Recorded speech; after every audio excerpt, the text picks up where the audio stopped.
لقد كان لكم في رسول الله أسوة حسنة لمن كان يرجو الله واليوم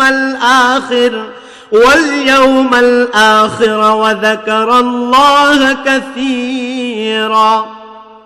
تم کو پیغمبر خدا صلی اللہ علیہ وسلم کی پیروی کرنی بہتر ہے، یعنی اس شخص کو جسے خدا سے ملنے اور روز قیامت کے آنے کی امید ہو اور وہ خدا کا ذکر کرتا۔ بیان کیا کہ جب قبیلہ حوازن کے مال میں سے اللہ تعالیٰ اپنے رسول کو جو دینا تھا وہ دیا تو انصار کے کچھ لوگوں کو رنج ہوا، کیونکہ حضرت صلی اللہ علیہ وسلم نے کچھ لوگوں کو 100 اونٹ دے دیے تھے۔ کچھ لوگوں نے کہا کہ اللہ اپنے رسول کی مغفرت کرے، قریش کو تو آپ عنایت فرما رہے ہیں اور ہم کو چھوڑ دیا ہے، حالانکہ ابھی ہماری تلواروں سے ان کا خون ٹپک رہا ہے۔ انس رضی اللہ عنہ نے بیان کیا کہ انصار کی یہ بات حضور اکرم صلی اللہ علیہ وسلم کے کان میں آئی تو آپ نے انہیں بلا بھیجا اور چمڑے کے ایک خیمے میں انہیں جمع کیا، ان کے ساتھ ان کے علاوہ کسی کو بھی آپ نے نہیں بلایا تھا۔ جب سب لوگ جمع ہو گئے تو آپ صلی اللہ علیہ وسلم کھڑے ہوئے اور فرمایا، تمہاری جو بات مجھے معلوم ہوئی ہے کیا وہ صحیح ہے؟ انصار کے جو سمجھدار لوگ تھے انہوں نے عرض کیا، یا رسول اللہ، جو لوگ ہمارے معزز اور سردار ہیں انہوں نے ایسی کوئی بات نہیں کہی ہے، البتہ ہمارے کچھ لوگ جو ابھی نو عمر ہیں انہوں نے کہا ہے کہ اللہ رسول اللہ صلی اللہ علیہ وسلم کی مغفرت کرے، قریش کو آپ دے رہے ہیں اور ہمیں چھوڑ دیا ہے، حالانکہ ابھی ہماری تلواروں سے ان کا خون ٹپک رہا ہے۔ حضرت صلی اللہ علیہ وسلم نے اس پر فرمایا، میں ایسے لوگوں کو دیتا ہوں جو ابھی نئے نئے اسلام میں داخل ہوئے ہیں، اس طرح میں ان کی دلجوئی کرتا ہوں۔ کیا تم اس پر راضی نہیں ہو کہ دوسرے لوگ تو مال و دولت ساتھ لے جائیں اور تم نبی صلی اللہ علیہ وسلم کو اپنے ساتھ اپنے گھر لے جاؤ؟ خدا کی قسم کہ جو چیز تم اپنے ساتھ لے جاؤ گے وہ اس سے بہتر ہے جو وہ لے جا رہے ہیں۔ انصار نے عرض کیا، یا رسول اللہ، ہم اس پر راضی ہیں۔ اس کے بعد حضرت صلی اللہ علیہ وسلم نے فرمایا، میرے بعد تم دیکھو گے کہ تم پر دوسروں کو ترجیح دی جائے گی، اس وقت صبر کرنا یہاں تک کہ اللہ اور اس کے رسول صلی اللہ علیہ وسلم سے ملو، میں حوض کوثر پر ملوں گا۔ انس رضی اللہ عنہ نے کہا، لیکن انصار نے صبر نہیں کیا۔ صحیح بخاری حدیث نمبر 4331۔ انس بن مالک رضی اللہ عنہ نے بیان کیا کہ فتح مکہ کے زمانے میں حضرت صلی اللہ علیہ وسلم نے قریش میں حنین کی غنیمت کی تقسیم کر دی۔ انصار رضی اللہ عنہم اس سے اور رنجیدہ ہوئے۔ آپ نے فرمایا، کیا تم اس پر راضی نہیں ہو کہ دوسرے لوگ دنیا اپنے ساتھ لے جائیں اور تم اپنے ساتھ رسول اللہ صلی اللہ علیہ وسلم کو لے جاؤ؟ انصار نے عرض کیا کہ ہم اس پر خوش ہیں۔ حضور صلی اللہ علیہ وسلم نے فرمایا کہ لوگ دوسرے کسی وادی یا گھاٹی میں چلیں تو میں انصار کی وادی یا گھاٹی میں چلوں گا۔ صحیح بخاری حدیث نمبر 4332۔ انس رضی اللہ عنہ نے بیان کیا کہ غزوہ حنین میں جب قبیلہ حوازن سے جنگ شروع ہوئی تو نبی کریم صلی اللہ علیہ وسلم کے ساتھ 10,000 فوج تھی۔ قریش کے وہ لوگ بھی ساتھ تھے جنہیں فتح مکہ کے بعد حضرت صلی اللہ علیہ وسلم نے چھوڑ دیا تھا۔ پھر سب نے پیٹھ پھیر لی۔ حضور صلی اللہ علیہ وسلم نے پکارا، اے انصاریو! انہوں نے جواب دیا کہ ہم حاضر ہیں۔ یا رسول اللہ صلی اللہ علیہ وسلم، آپ کے ہر حکم کی تکمیل کے لیے ہم حاضر ہیں، ہم آپ کے سامنے ہیں۔ پھر حضور صلی اللہ علیہ وسلم اپنی سواری سے اتر گئے اور فرمایا کہ میں اللہ کا بندہ اور اس کا رسول ہوں۔ پھر مشرکین کو ہار ہو گئی۔ جن لوگوں کو حضور صلی اللہ علیہ وسلم نے فتح مکہ کے بعد چھوڑ دیا تھا اور مہاجرین کو حضرت صلی اللہ علیہ وسلم نے دیا، لیکن انصار کو کچھ نہیں دیا۔ اس پر انصار رضی اللہ عنہم نے اپنے غم کا اظہار کیا تو آپ نے انہیں بلایا اور ایک خیمے میں جمع کیا۔ پھر فرمایا کہ تم اس پر راضی نہیں ہو کہ دوسرے لوگ بکری اور اونٹ اپنے ساتھ لے جائیں اور تم رسول اللہ صلی اللہ علیہ وسلم کو اپنے ساتھ لے جاؤ؟ حضرت صلی اللہ علیہ وسلم نے فرمایا، اگر لوگ کسی وادی یا گھاٹی میں چلیں اور انصار دوسری گھاٹی میں چلیں تو میں انصار کی گھاٹی میں چلنا پسند کروں گا۔ صحیح بخاری حدیث نمبر 4333۔ انس بن مالک رضی اللہ عنہ نے بیان کیا کہ نبی کریم صلی اللہ علیہ وسلم نے انصار کے کچھ لوگوں کو جمع کیا اور فرمایا کہ قریش کے کفر کا اور ان کی بربادیوں کا زمانہ قریب کا ہے۔ میرا مقصد صرف ان کی دلجوئی اور تالیف قلب تھا۔ کیا تم اس پر راضی اور خوش نہیں ہو کہ لوگ دنیا لے کر اپنے ساتھ جائیں اور تم اللہ کے رسول اللہ صلی اللہ علیہ وسلم کو اپنے گھر لے جاؤ؟ سب انصاری بولے کیوں نہیں، ہم اسی پر راضی ہیں۔ حضور صلی اللہ علیہ وسلم نے فرمایا اگر دوسرے لوگ کسی وادی میں چلیں اور انصار کسی اور گھاٹی میں چلیں تو میں انصار کی وادی یا گھاٹی میں چلوں گا۔ صحیح بخاری حدیث نمبر 4334۔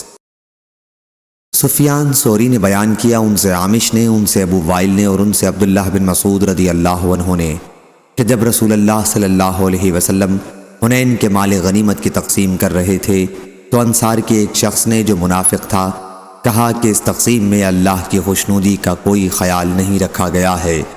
میں نے رسول اکرم صلی اللہ علیہ وسلم کی خدمت میں حاضر ہو کر آپ کو اس بدگو کی اطلاع دی تو آپ کے چہرے مبارک کا رنگ بدل گیا۔ پھر آپ نے فرمایا اللہ تعالیٰ موسیٰ علیہ السلام پر رحم فرمائے، انہیں اس سے بھی زیادہ دکھ پہنچایا گیا تھا، بس انہوں نے صبر کیا۔ صحیح بخاری حدیث نمبر 4335۔ جریر نے بیان کیا، ان سے منصور نے، ان سے ابو وائل نے اور ان سے عبداللہ بن مسعود رضی اللہ عنہ نے کہ غزوہ حنین کے موقع پر رسول اللہ صلی اللہ علیہ وسلم نے چند لوگوں کو بہت بہت جانور دیے، چنانچہ اقرا بن حابس کو جن کا دل بہلانا منظور تھا 100 اونٹ دیے، عینہ بن حسن فزاری کو بھی اتنے ہی دیے اور اسی طرح دوسرے اشراف عرب کو دیا۔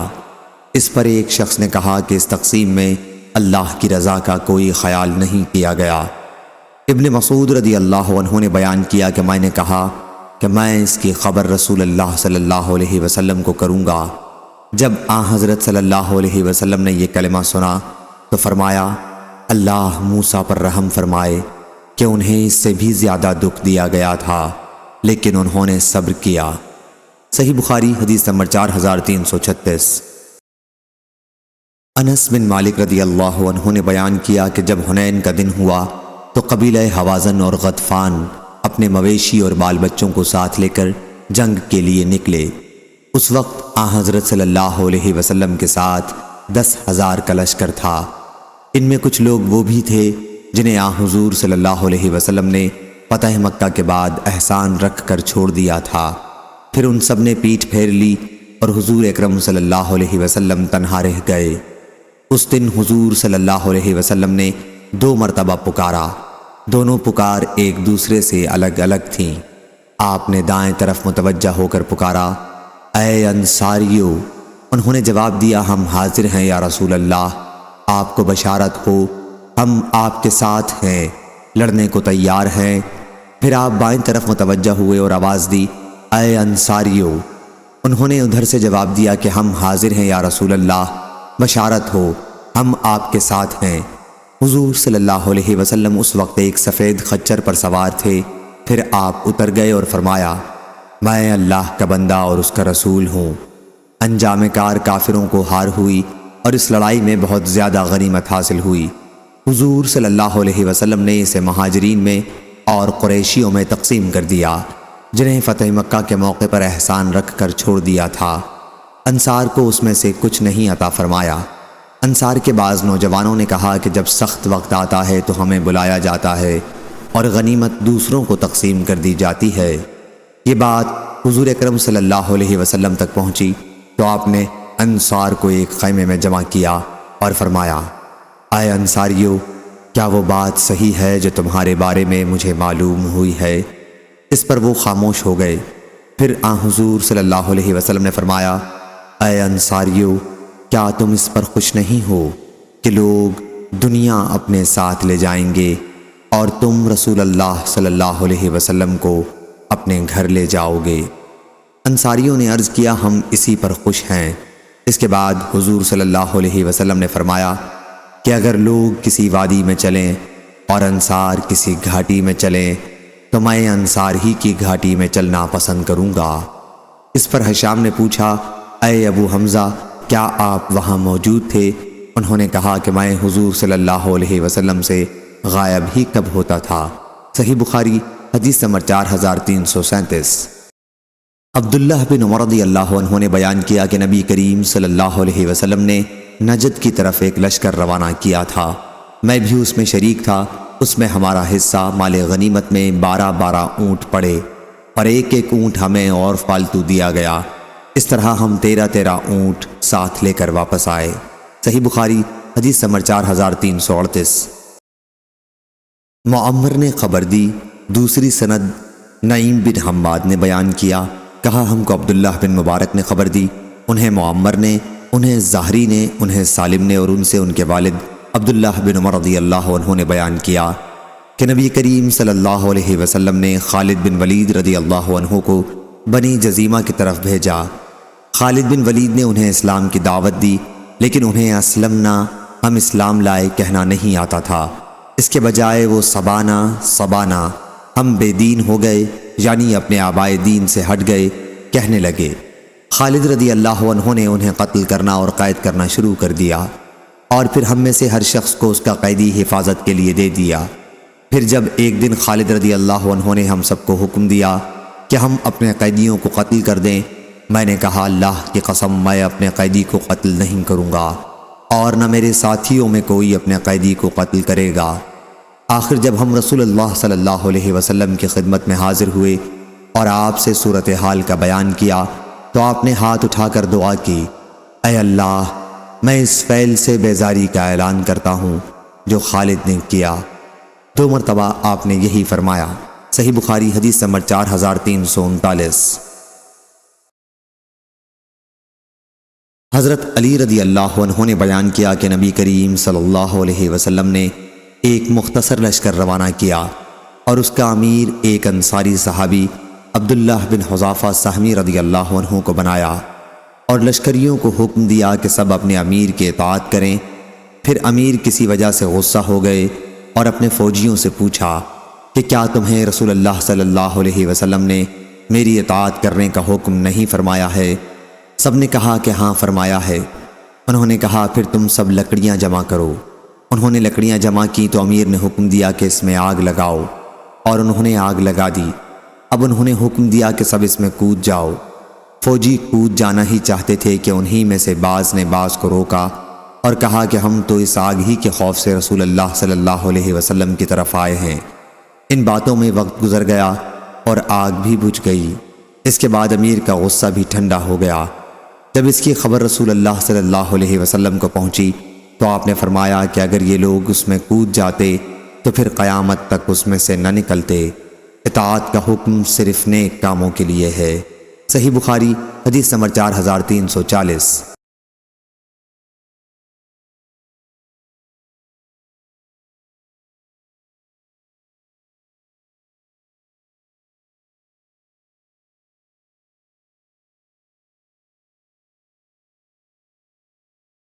اسحاق نے بیان کیا، کہا ہم سے خالد نے، ان سے شیبانی نے، ان سے سعید بن ابی بردہ نے، ان سے ان کے والد نے، اور ان سے ابو موسیٰ اشعری رضی اللہ عنہ نے کہ نبی کریم صلی اللہ علیہ وسلم نے انہیں یمن بھیجا۔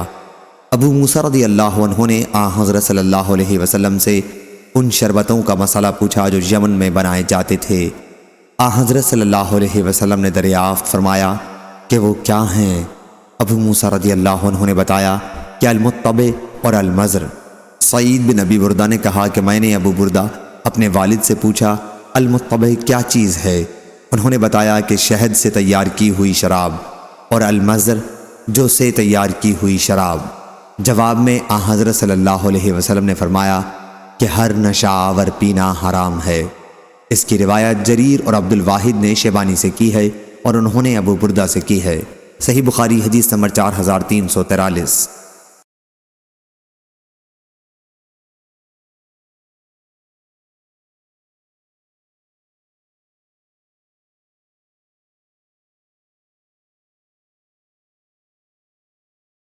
قیس بن مسلم نے بیان کیا، کہا میں نے طارق بن شہاب سے سنا، انہوں نے کہا کہ مجھ سے ابو موسیٰ اشعری رضی اللہ عنہ نے کہا کہ مجھے رسول اللہ صلی اللہ علیہ وسلم نے میری قوم کے وطن یمن میں بھیجا پھر میں آیا تو آن حضرت صلی اللہ علیہ وسلم مکے کی وادی ابطح میں پڑاؤ کیے ہوئے تھے۔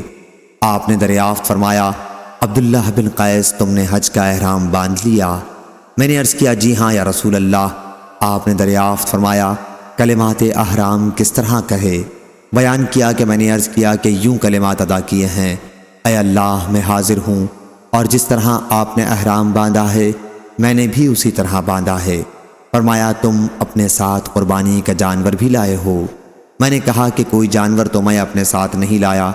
فرمایا تم پھر پہلے بیت اللہ کا طواف اور صفا اور مروہ کی سعی کر لو، ان رکنوں کی ادائیگی کے بعد حلال ہو جانا۔ میں نے اسی طرح کیا اور بنو قیس کی خاتون نے میرے سر میں کنگھا کیا، اور اسی قاعدے پر ہم اس وقت تک چلتے رہے جب تک حضرت عمر رضی اللہ عنہ خلیفہ ہوئے۔ اسی کو حج تمتع کہتے ہیں، اور یہ بھی سنت ہے۔ صحیح بخاری حدیث نمبر 4346۔ حضرت ابن عباس رضی اللہ عنہ نے بیان کیا کہ رسول اللہ صلی اللہ علیہ وسلم نے معاذ بن جبل رضی اللہ عنہ کو یمن کا حاکم بنا کر بھیجتے وقت انہیں ہدایت فرمائی تھی کہ تم ایک ایسی قوم کی طرف بھیجے جا رہے ہو جو اہل کتاب، یہودی، نصرانی وغیرہ میں سے ہیں، اس لیے جب تم وہاں پہنچو تو پہلے انہیں اس کی دعوت دو کہ وہ گواہی دیں کہ اللہ کے سوا کوئی اور معبود نہیں اور محمد اللہ کے رسول ہیں۔ اگر اس میں وہ تمہاری بات مان لیں تو پھر انہیں بتاؤ کہ اللہ تعالیٰ نے روزانہ ان پر 5 وقت کی نمازیں فرض کی ہیں۔ جب یہ بھی مان لیں تو انہیں بتاؤ کہ اللہ تعالیٰ نے ان پر زکوٰۃ کو بھی فرض کیا ہے، جو ان کے مالدار لوگوں سے لی جائے گی اور انہی کے غریبوں میں تقسیم کر دی جائے گی۔ جب یہ بھی مان جائیں تو پھر زکوٰۃ وصول کرتے وقت ان کا سب سے عمدہ مال لینے سے پرہیز کرنا، اور مظلوم کی آہ سے ہر وقت ڈرتے رہنا کہ اس کے اور اللہ کے درمیان کوئی رکاوٹ نہیں ہوتی۔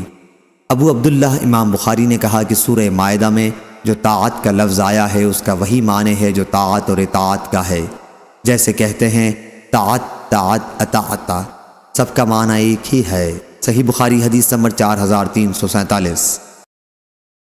معاذ رضی اللہ عنہ نے بیان کیا کہ جب وہ یمن پہنچے تو یمن والوں کو صبح کی نماز پڑھائی اور نماز میں آیت وَاتَّخَذُوا اللَّهَ إِبْرَاهِيمَ خَلِيلًا کی قرات کی، تو ان میں سے ایک صاحب نماز ہی میں بولے کہ ابراہیم کی والدہ کی آنکھیں ٹھنڈی ہو گئی ہوں گی۔ معاذ بن معاذ بغوی نے شعبہ سے، انہوں نے حبیب سے، انہوں نے سعید سے، انہوں نے عمر بن میمون سے اس حدیث میں صرف اتنا بڑھایا ہے کہ نبی کریم صلی اللہ علیہ وسلم نے معاذ رضی اللہ عنہ کو یمن بھیجا۔ وہاں انہوں نے صبح کی نماز میں سورہ نساء پڑھی۔ جب اس آیت پر پہنچے وَاتَّخَذُوا اللَّهَ إِبْرَاهِيمَ خَلِيلًا، ایک صاحب جو ان میں کھڑے ہوئے تھے کہا کہ ابراہیم کے والدہ کی آنکھ ٹھنڈی ہو گئی ہوگی۔ صحیح بخاری حدیث نمبر 4348۔ ابو اسحاق نے کہا کہ میں نے برا بن عازب رضی اللہ عنہ سے سنا کہ رسول اللہ صلی اللہ علیہ وسلم نے ہمیں خالد بن ولید کے ساتھ یمن بھیجا۔ بیان کیا کہ پھر اس کے بعد ان کی جگہ حضرت علی رضی اللہ عنہ کو بھیجا، اور آپ نے انہیں ہدایت کی کہ خالد رضی اللہ عنہ کے ساتھیوں سے کہو کہ جو ان میں سے تمہارے ساتھ یمن میں رہنا چاہے وہ تمہارے ساتھ پھر یمن کو لوٹ جائے، اور جو وہاں سے واپس آنا چاہے وہ چلا آئے۔ برا رضی اللہ عنہ کہتے ہیں کہ میں ان لوگوں میں سے تھا جو یمن کو لوٹ گئے۔ انہوں نے بیان کیا کہ مجھے غنیمت میں کئی اوقیہ چاندی کے ملے تھے۔ صحیح بخاری حدیث نمبر 4349۔ بریدہ بن حصیب نے بیان کیا کہ نبی کریم صلی اللہ علیہ وسلم نے خالد بن ولید رضی اللہ عنہ کی جگہ حضرت علی رضی اللہ عنہ کو یمن بھیجا تاکہ غنیمت کے خمس 5واں حصہ کو ان سے لے آئیں۔ مجھے حضرت علی رضی اللہ عنہ سے بہت بغض تھا اور میں نے انہیں غسل کرتے دیکھا تھا۔ میں نے حضرت خالد رضی اللہ عنہ سے کہا تم دیکھتے ہو علی رضی اللہ عنہ نے کیا کیا، اور ایک لونڈی سے صحبت کی۔ پھر جب ہم حضرت صلی اللہ علیہ وسلم کی خدمت میں حاضر ہوئے تو میں نے آپ سے بھی اس کا ذکر کیا۔ آپ نے دریافت فرمایا وریدہ کیا تمہیں علی رضی اللہ عنہ کی طرف سے بغض ہے؟ میں نے عرض کیا کہ جی ہاں۔ فرمایا علی رضی اللہ عنہ سے دشمنی نہ رکھنا، کیونکہ خمس غنیمت کے 5ویں حصے میں اس کا اس سے بھی زیادہ حق ہے۔ صحیح بخاری حدیث نمبر 4350۔ ابو سعید خدری رضی اللہ عنہ کہتے تھے کہ یمن سے علی بن ابی طالب رضی اللہ عنہ نے رسول اللہ صلی اللہ علیہ وسلم کے پاس بیری کے پتوں سے دباغت یہ چمڑے کے ایک تھیلے میں سونے کے چند ڈلے بھیجے، ان سے کان کی مٹی بھی ابھی صاف نہیں کی گئی تھی۔ راوی نے بیان کیا کہ پھر آن حضرت صلی اللہ علیہ وسلم نے وہ سونا 4 آدمیوں میں تقسیم کر دیا، عینہ بن بدر، اقرا بن حابس، زید بن خیل اور چوتھے علقمہ رضی اللہ عنہ یا عامر بن طفیل رضی اللہ عنہ۔ آپ کے اصحاب میں سے ایک صاحب نے اس پر کہا کہ ان لوگوں سے زیادہ ہم اس سونے کے مستحق تھے۔ راوی نے بیان کیا کہ جب آن حضرت صلی اللہ علیہ وسلم کو معلوم ہوا تو آپ نے فرمایا کہ تم مجھ پر اعتبار نہیں کرتے، حالانکہ اس اللہ نے مجھ پر اعتبار کیا ہے جو آسمان پر ہے، اور اس کی جو آسمان پر ہے وہی میرے پاس صبح و شام آتی ہے۔ راوی نے بیان کیا کہ پھر ایک شخص جس کی آنکھیں دھسی ہوئی تھیں، دونوں رخسار پھولے ہوئے تھے، پیشانی بھی ابری ہوئی تھی، گھنی داڑھی اور سر مڑا ہوا، تہبند اٹھائے ہوئے تھا، کھڑا ہوا اور کہنے لگا، یا رسول اللہ، اللہ سے ڈریے۔ آپ صلی اللہ علیہ وسلم نے فرمایا، افسوس تجھ پر، کیا میں اس روئے زمین پر اللہ سے ڈرنے کا سب سے زیادہ مستحق نہیں ہوں؟ راوی نے بیان کیا پھر وہ شخص چلا گیا۔ خالد بن ولید رضی اللہ عنہ نے عرض کیا، یا رسول اللہ، میں کیوں نہ اس شخص کی گردن مار دوں؟ آپ صلی اللہ علیہ وسلم نے فرمایا، نہیں، شاید وہ نماز پڑھتا ہو۔ اس پر خالد رضی اللہ عنہ نے عرض کیا کہ بہت سے نماز پڑھنے والے ایسے ہیں جو زبان سے اسلام کا دعویٰ کرتے ہیں اور ان کے دل میں وہ نہیں ہوتا۔ آپ صلی اللہ علیہ وسلم نے فرمایا، اس کا حکم نہیں ہوا ہے کہ لوگوں کے دلوں کی کھوج لگاؤں، اور نہ اس کا حکم ہوا ہے کہ ان کے پیٹ چاک کروں۔ راوی نے کہا پھر آن حضرت صلی اللہ علیہ وسلم نے اس منافق کی طرف دیکھا تو وہ پیٹھ پھیر کر جا رہا تھا۔ آپ نے فرمایا کہ اس کی نسل سے ایک ایسی قوم نکلے گی جو کتاب اللہ کی تلاوت بڑی خوش الحانی کے ساتھ کرے گی، لیکن وہ ان کے حلق سے نیچے نہیں اترے گا۔ دین سے وہ لوگ اس طرح نکل چکے ہوں گے جیسے تیر جانور کے پار نکل جاتا ہے۔ اور میرا خیال ہے کہ آپ صلی اللہ علیہ وسلم نے یہ بھی فرمایا، اگر میں ان کے دور میں ہوا تو سمود کی قوم کی طرح ان کو بالکل قتل کر ڈالوں گا۔ صحیح بخاری حدیث نمبر 4351۔ جابر رضی اللہ عنہ نے بیان کیا کہ نبی کریم صلی اللہ علیہ وسلم نے حضرت علی رضی اللہ عنہ سے جب وہ یمن سے مکہ آئے فرمایا تھا کہ وہ اپنے احرام پر باقی رہیں۔ محمد بن بکر نے ابن جرید سے اتنا بڑھایا کہ ان سے عطا نے بیان کیا کہ حضرت جابر رضی اللہ عنہ نے کہا، حضرت علی رضی اللہ عنہ اپنی ولایت یمن سے آئے تو آپ صلی اللہ علیہ وسلم نے ان سے دریافت فرمایا، علی تم نے احرام کس طرح باندھا ہے؟ عرض کیا کہ جس طرح احرام آپ نے باندھا ہو۔ فرمایا پھر قربانی کا جانور بھیج دو اور جس طرح احرام باندھا ہے اسی کے مطابق عمل کرو۔ بیان کیا حضرت علی رضی اللہ عنہ آن حضرت صلی اللہ علیہ وسلم کے لیے قربانی کے جانور لائے تھے۔ صحیح بخاری حدیث نمبر 4352۔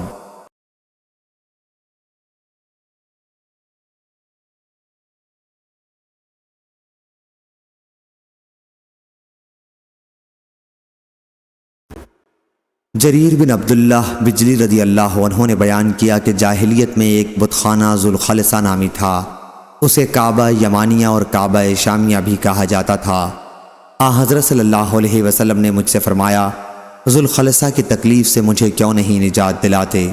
چنانچہ میں نے 150 سواروں کے ساتھ سفر کیا، پھر ہم نے اس کو مسمار کر دیا اور اس میں ہم نے جس کو بھی پایا قتل کر دیا۔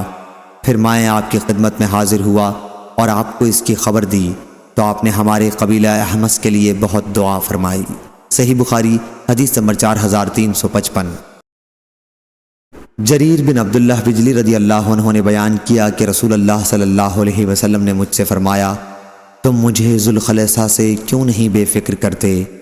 یہ قبیلہ خشم کا ایک بت خانہ تھا، اسے کعبہ یمانیہ بھی کہتے تھے۔ چنانچہ میں 150 قبیلہ احمس کے سواروں کو ساتھ لے کر روانہ ہوا۔ یہ سب اچھے سوار تھے مگر میں گھوڑے کی سواری اچھی طرح نہیں کر پاتا تھا۔ آن حضرت صلی اللہ علیہ وسلم نے میرے سینے پر ہاتھ مارا یہاں تک کہ میں نے آپ کی انگلیوں کا اثر اپنے سینے میں پایا۔ پھر آپ نے دعا کی کہ اے اللہ اسے گھوڑے کا اچھا سوار بنا دے اور اسے راستہ بتلانے والا اور خود راستہ پایا ہوا بنا دے۔ پھر وہ اس بت خانے کی طرف روانہ ہوئے اور اسے ڈھا کر اس میں آگ لگا دی۔ پھر آن حضرت صلی اللہ علیہ وسلم کی خدمت میں اطلاع بھیجی۔ جریر کے ایلچی نے آ کر عرض کیا اس ذات کی قسم جس نے آپ کو حق کے ساتھ مبعوث کیا، میں اس وقت تک آپ کی خدمت میں حاضر ہونے کے لیے نہیں چلا جب تک وہ خارش زدہ اونٹ کی طرح جل کر سیاہ نہیں ہو گیا۔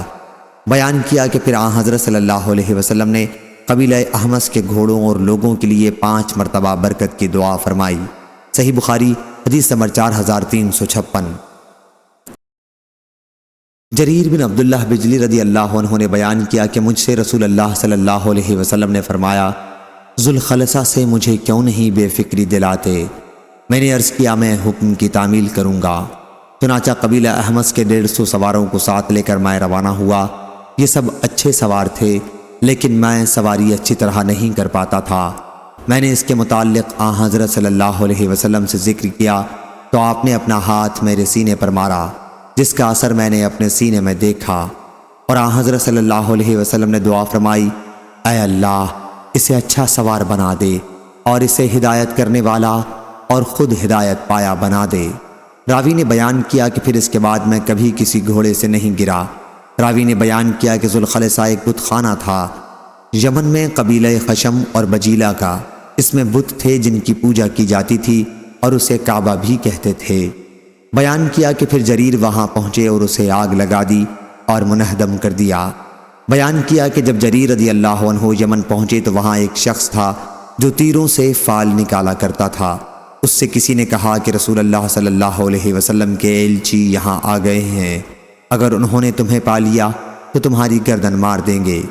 بیان کیا کہ ابھی وہ فال نکال ہی رہے تھے کہ حضرت جریر رضی اللہ عنہ وہاں پہنچ گئے۔ آپ نے اس سے فرمایا کہ ابھی یہ فال کے پتر توڑ کر کلمہ لا الہ الا اللہ پڑھ لے، ورنہ میں تیری گردن مار دوں گا۔ راوی نے بیان کیا کہ اس شخص نے تیر وغیرہ توڑ ڈالے اور کلمہ ایمان کی گواہی دی۔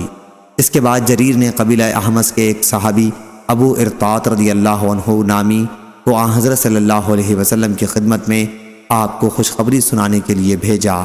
جب وہ خدمت نبوی میں حاضر ہوا تو عرض کیا، یا رسول اللہ، اس ذات کی قسم جس نے آپ کو حق کے ساتھ مبعوث کیا ہے، میں آپ کی خدمت میں حاضر ہونے کے لیے اس وقت تک نہیں چلا جب تک اس بت کدے کو خارش زدہ اونٹ کی طرح جلا کر سیاہ نہیں کر دیا۔ بیان کیا کہ پھر آن حضرت صلی اللہ علیہ وسلم نے قبیلہ احمس کے گھوڑوں اور سواروں کے لیے 5 مرتبہ برکت کی دعا فرمائی۔ صحیح بخاری حدیث نمبر 4357۔ خالد بن عبداللہ نے خبر دی، انہیں خالد حذا نے، انہیں ابو عثمان نہدی رضی اللہ عنہ نے، کہ رسول اللہ صلی اللہ علیہ وسلم نے عمرو بن عاص رضی اللہ عنہ کو غزوہ ذات السلاسل کے لیے امیر لشکر بنا کر بھیجا۔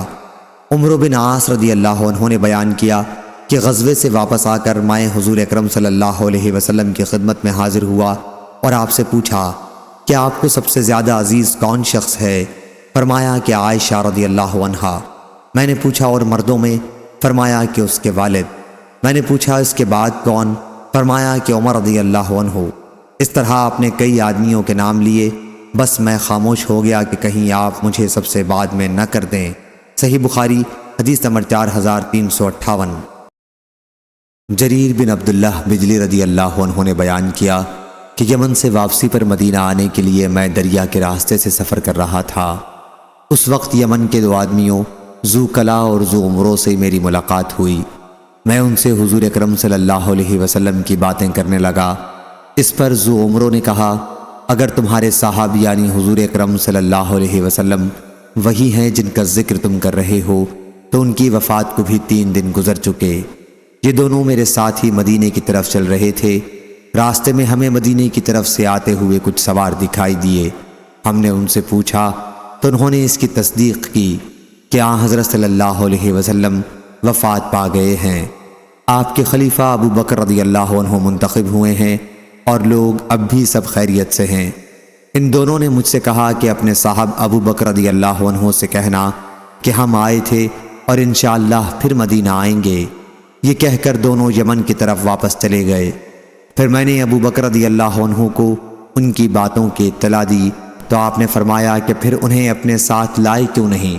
بہت دنوں بعد خلافت عمری میں ذو عمرو نے ایک مرتبہ مجھ سے کہا کہ جریر تمہارا مجھ پر احسان ہے، اور تمہیں میں ایک بات بتاؤں گا کہ تم اہل عرب اس وقت تک خیر و بھلائی کے ساتھ رہو گے جب تک تمہارا طرز عمل یہ ہوگا کہ جب تمہارا کوئی امیر وفات پا جائے گا تو تم اپنا کوئی دوسرا امیر منتخب کر لیا کرو گے، لیکن جب امارت کے لیے تلوار تک بات پہنچ جائے تو تمہارے امیر بادشاہ بن جائیں گے، بادشاہوں کی طرح غصہ ہوا کریں گے اور انہی کی طرح خوش ہوا کریں گے۔ صحیح بخاری حدیث نمبر 4359۔ جابر بن عبداللہ انصاری رضی اللہ عنہ نے بیان کیا کہ رسول اللہ صلی اللہ علیہ وسلم نے ساحل سمندر کی طرف ایک لشکر بھیجا اور اس کا امیر ابو عبیدہ بن جراح رضی اللہ عنہ کو بنایا۔ اس میں 300 آدمی شریک تھے۔ خیر، ہم مدینہ سے روانہ ہوئے اور ابھی راستے ہی میں تھے کہ راشن ختم ہو گیا۔ جو کچھ بچ رہا تھا وہ ابو عبیدہ رضی اللہ عنہ کے حکم سے جمع کیا گیا تو 2 تھیلے کھجوروں کے جمع ہو گئے۔ اب ابو عبیدہ رضی اللہ عنہ ہمیں روزانہ تھوڑا تھوڑا اسی میں سے کھانے کو دیتے رہے۔ آخر جب یہ بھی ختم کے قریب پر پہنچ گیا تو ہمارے حصے میں صرف ایک کھجور آتی تھی۔ وہب نے کہا، میں نے جابر رضی اللہ عنہ سے پوچھا کہ ایک کھجور سے کیا ہوتا رہا ہوگا؟ جابر رضی اللہ عنہ نے کہا، وہ ایک کھجور ہی غنیمت تھی، جب وہ بھی نہ رہی تو ہم کو اس کی قدر معلوم ہوئی تھی۔ آخر ہم سمندر کے کنارے پہنچ گئے۔ وہاں کیا دیکھتے ہیں، بڑے ٹیلے کی طرح ایک مچھلی نکل کر پڑی ہے۔ اس مچھلی کو سارا لشکر 18 راتوں تک کھاتا رہا۔ بعد میں ابو عبیدہ رضی اللہ عنہ کے حکم سے اس کی پسلی کی 2 ہڈیاں کھڑی کی گئیں۔ وہ اتنی اونچی تھیں کہ اونٹ پر کجاوا کسا گیا، وہ ان کے نیچے سے نکل گیا اور ہڈیوں کو بالکل نہیں لگا۔ صحیح بخاری حدیث نمبر 4360۔ سفیان بن عینہ نے بیان کیا، کہا کہ ہم نے عمرو بن دینار سے جو یاد کیا وہ یہ ہے کہ انہوں نے بیان کیا کہ میں نے جابر رضی اللہ عنہ سے سنا، انہوں نے بیان کیا کہ ہمیں رسول اللہ صلی اللہ علیہ وسلم نے 300 سواروں کے ساتھ بھیجا اور ہمارا امیر ابو عبیدہ ابن الجراح رضی اللہ عنہ کو بنایا تاکہ ہم قریش کے قافلہ تجارت کی تلاش میں رہیں۔ ساحل سمندر پر ہم 15 دن تک پڑاؤ ڈالے رہے۔ ہمیں اس سفر میں بڑی سخت بھوک اور فاقے کا سامنا کرنا پڑا، یہاں تک نوبت پہنچی کہ ہم نے ببول کے پتے کھا کر وقت گزارا، اسی لیے اس فوج کا لقب پتوں کی فوج ہو گیا۔ پھر اتفاق سے سمندر نے ہمارے لیے ایک مچھلی جیسا جانور ساحل پر پھینک دیا، اس کا نام عنبر تھا۔ ہم نے اس کو 15 دن تک کھایا اور اس کی چربی کو تیل کے طور پر اپنے جسموں پر ملا، اس سے ہمارے بدن کی طاقت و قوت پھر لوٹ آئی۔ بعد میں ابو عبیدہ رضی اللہ عنہ نے اس کی ایک پسلی نکال کر کھڑی کروائی اور جو لشکر میں سب سے لمبے آدمی تھے انہیں اس کے نیچے سے گزارا۔ سفیان بن عینہ نے ایک مرتبہ اس طرح بیان کیا کہ ایک پسلی نکال کر کھڑی کر دی اور ایک شخص کو اونٹ پر سوار کرایا، وہ اس کے نیچے سے نکل گیا۔ جابر رضی اللہ عنہ نے بیان کیا کہ لشکر کے ایک آدمی نے پہلے 3 اونٹ ذبح کیے، پھر 3 اونٹ ذبح کیے اور جب تیسری مرتبہ 3 اونٹ ذبح کیے تو ابو عبیدہ رضی اللہ عنہ نے انہیں روک دیا، کیونکہ اگر سب اونٹ ذبح کر دیے جاتے تو سفر کیسے ہوتا۔ اور عمرو بن دینار نے بیان کیا کہ ہم کو ابو صالح ذکوان نے خبر دی کہ قیس بن سعد رضی اللہ عنہ نے واپس آ کر اپنے والد سعد بن عبادہ رضی اللہ عنہ سے کہا کہ میں بھی لشکر میں تھا، جب لوگوں کو بھوک لگی تو ابو عبیدہ رضی اللہ عنہ نے کہا کہ اونٹ ذبح کرو۔ قیس بن سعد رضی اللہ عنہ نے بیان کیا کہ میں نے ذبح کر دیا۔ کہا کہ پھر بھوکے ہوئے تو انہوں نے کہا کہ اونٹ ذبح کرو، میں نے ذبح کیا۔ بیان کیا کہ جب پھر بھوکے ہوئے تو کہا کہ اونٹ ذبح کرو، میں نے ذبح کیا۔ پھر بھوکے ہوئے تو کہا کہ اونٹ ذبح کرو۔ پھر قیس رضی اللہ عنہ نے بیان کیا کہ اس مرتبہ مجھے امیر لشکر کی طرف سے منع کر دیا گیا۔ صحیح بخاری حدیث نمبر 4361۔ عمرو بن دینار نے خبر دی اور انہوں نے جابر بن عبداللہ انصاری رضی اللہ عنہ سے سنا، انہوں نے بیان کیا کہ ہم پتوں کی فوج میں شریک تھے، ابو عبیدہ رضی اللہ عنہ ہمارے امیر تھے۔ پھر ہمیں شدت سے بھوک لگی، آخر سمندر نے ایک ایسی مردہ مچھلی باہر پھینکی کہ ہم نے ویسی مچھلی پہلے نہیں دیکھی تھی، اسے عنبر کہتے تھے۔ وہ مچھلی ہم نے 15 دن تک کھائی، پھر ابو عبیدہ رضی اللہ عنہ نے اس کی ہڈی کھڑی کروا دی تو اونٹ کا سوار اس کے نیچے سے گزر گیا۔ ابن جریج نے بیان کیا کہ پھر مجھے ابو زبیر نے خبر دی اور انہوں نے جابر رضی اللہ عنہ سے سنا، انہوں نے بیان کیا کہ ابو عبیدہ رضی اللہ عنہ نے کہا اس مچھلی کو کھاؤ۔ پھر جب ہم مدینہ لوٹ کر آئے تو ہم نے اس کا ذکر نبی کریم صلی اللہ علیہ وسلم سے کیا۔ آپ نے فرمایا کہ وہ روزی کھاؤ جو اللہ تعالیٰ نے تمہارے لیے بھیجی ہے، اگر تمہارے پاس اس میں سے کچھ بچی ہو تو مجھے بھی کھلاؤ۔ چنانچہ ایک آدمی نے اس کا گوشت لا کر آپ کی خدمت میں پیش کیا اور آپ نے بھی اسے تناول فرمایا۔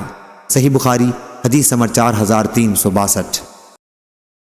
فلیح بن سلیمان نے بیان کیا کہ ان سے زہری نے، ان سے حمید بن عبد الرحمن نے اور ان سے ابو ہریرہ رضی اللہ عنہ نے کہ نبی کریم صلی اللہ علیہ وسلم نے حضرت ابو بکر رضی اللہ عنہ کو حجۃ الوداع سے پہلے جس حج کا امیر بنا کر بھیجا تھا، اس میں حضرت ابو بکر رضی اللہ عنہ نے مجھے کئی آدمیوں کے ساتھ قربانی کے دن منا میں یہ اعلان کرنے کے لیے بھیجا تھا کہ اس سال کے بعد کوئی مشرک بیت اللہ کا حج کرنے نہ آئے اور نہ کوئی شخص بیت اللہ کا طواف ننگے ہو کر کرے۔ صحیح بخاری حدیث نمبر 4363۔ ابو اسحاق نے بیان کیا اور ان سے برا بن عازب رضی اللہ عنہ نے بیان کیا کہ سب سے آخری سورہ جو پوری اتری وہ سورہ برات سورہ توبہ تھی، اور آخری آیت جو اتری وہ سورہ نساء کی یہ آیت ہے، یستفتونک قل اللہ یفتیکم فی کلالہ۔ صحیح بخاری حدیث نمبر 4364۔ عمران بن حسین نے بیان کیا کہ بنو تمیم کے چند لوگوں کا ایک وفد نبی کریم صلی اللہ علیہ وسلم کی خدمت میں حاضر ہوا تو آپ نے ان سے فرمایا، اے بنو تمیم بشارت قبول کرو۔ وہ کہنے لگے کہ بشارت تو آپ ہمیں دے چکے، کچھ مال بھی دیجئے۔ ان کے اس جواب پر حضور اکرم صلی اللہ علیہ وسلم کے چہرے مبارک پر ناگواری کا اثر دیکھا گیا۔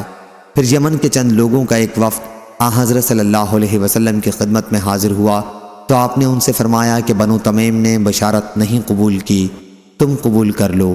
انہوں نے عرض کیا، یا رسول اللہ ہم کو بشارت قبول ہے۔ صحیح بخاری حدیث نمبر 4365۔ حضرت ابو ہریرہ رضی اللہ عنہ نے بیان کیا کہ میں اس وقت سے ہمیشہ بنو تمیم سے محبت رکھتا ہوں جب سے نبی کریم صلی اللہ علیہ وسلم کی زبانی ان کی 3 خوبیاں میں نے سنی ہیں۔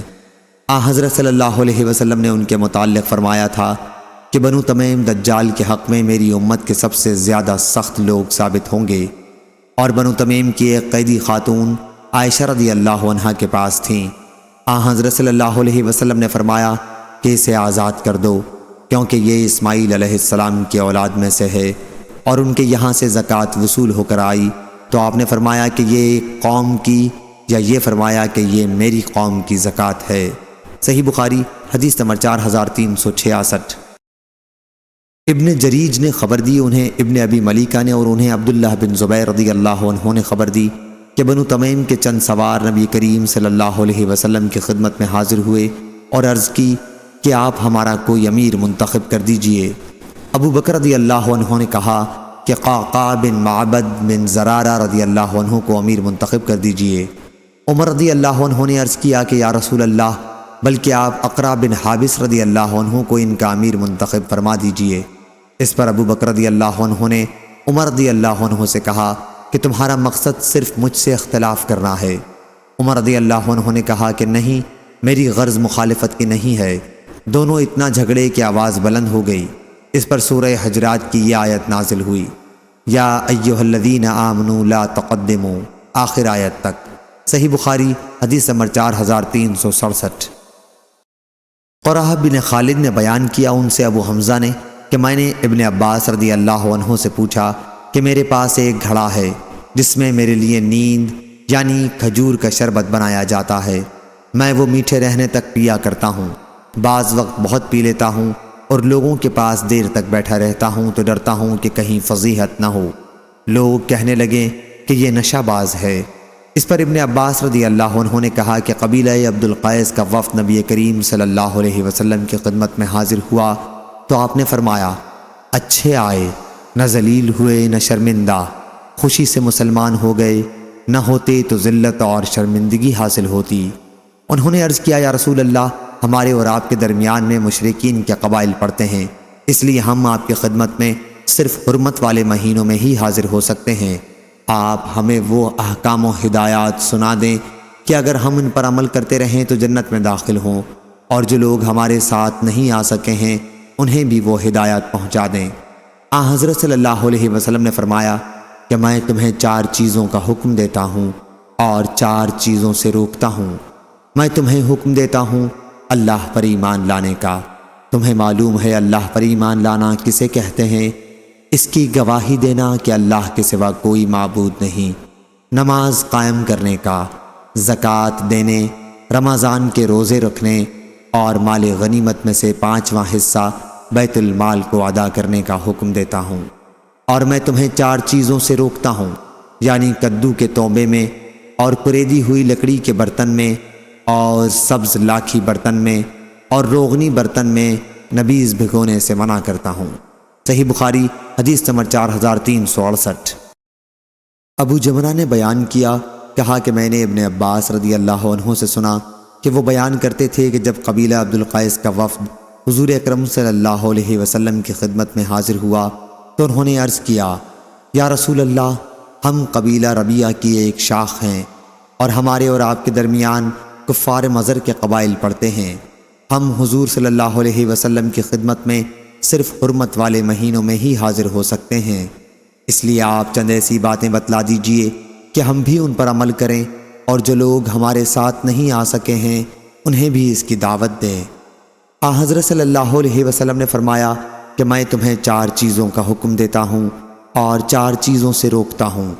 میں تمہیں حکم دیتا ہوں اللہ پر ایمان لانے کا، یعنی اس کی گواہی دینا کہ اللہ کے سوا کوئی معبود نہیں۔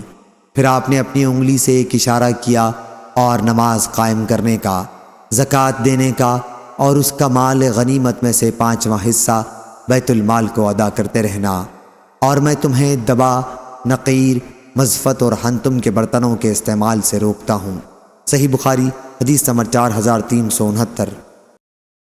قریب ابن عباس کے غلام نے بیان کیا کہ ابن عباس، عبد الرحمن بن اظہر اور مسعود بن مخرمہ نے انہیں عائشہ رضی اللہ عنہا کی خدمت میں بھیجا اور کہا کہ ام المومنین سے ہمارا سب کا سلام کہنا اور عصر کے بعد 2 رکعتوں کے متعلق ان سے پوچھنا، اور یہ کہ ہمیں معلوم ہوا ہے کہ آپ انہیں پڑھتی ہیں، اور ہمیں یہ بھی معلوم ہوا ہے کہ رسول اللہ صلی اللہ علیہ وسلم نے انہیں پڑھنے سے روکا تھا۔ ابن عباس نے کہا کہ میں نے ان 2 رکعتوں کے پڑھنے پر عمر رضی اللہ عنہ کے ساتھ ان کے دور خلافت میں لوگوں کو مارا کرتا تھا۔ قریب نے بیان کیا کہ پھر میں ام المومنین کی خدمت میں حاضر ہوا اور ان کا پیغام پہنچایا۔ عائشہ رضی اللہ عنہا نے فرمایا کہ اس کے متعلق ام سلمہ سے پوچھو۔ میں نے ان حضرات کو آ کر اس کی اطلاع دی تو انہوں نے مجھ کو ام سلمہ کی خدمت میں بھیجا، وہ باتیں پوچھنے کے لیے جو عائشہ سے انہوں نے پوچھوائی تھیں۔ ام سلمہ نے فرمایا کہ میں نے خود بھی رسول اللہ صلی اللہ علیہ وسلم سے سنا ہے کہ آپ عصر کے بعد 2 رکعتوں سے منع کرتے تھے، لیکن ایک مرتبہ آپ نے عصر کی نماز پڑھی، پھر میرے یہاں تشریف لائے۔ میرے پاس اس وقت قبیلہ بنو حرام کی کچھ عورتیں بیٹھی ہوئی تھیں اور آپ نے 2 رکعت نماز پڑھی۔